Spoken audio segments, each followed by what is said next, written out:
আমি আজকে বানাবো দোসা ব্যাটার। ওর জন্য নিয়ে নিলাম আমি 4 কাপ চাউল আর 1 কাপ মাটি কালারের ডাল, আর নিয়ে নিয়েছি 1 চামচ মেথি দানা। ওইটাকে আমি ভালো করে ধুয়ে ভিজিয়ে রেখেছিলাম 8 ঘন্টার মতো। তারপর দেখো এটা ফুলে উঠেছে। এটাকে আমি এবার ভালো করে ধুয়ে মিক্সার গ্রাইন্ডারের মধ্যে পেস্ট বানিয়ে নেব ভালো করে একটু জল দিয়ে। তারপরে এই পেস্টটাকে আমি রেখে দিব 8 থেকে 10 ঘন্টার মতো। তারপর দেখো ভালো করে এটা ফার্মেন্টেড হয়ে গেছে।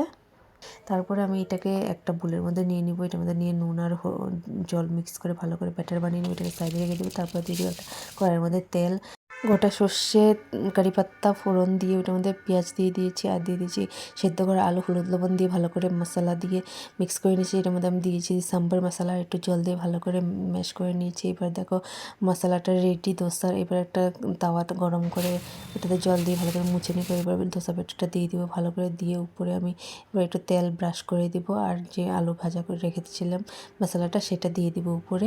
এবার দেখো দোসা রেডি হয়ে গেছে। এটা গরম গরম চাটনি আর সাম্বারের সাথে সার্ভ করবে।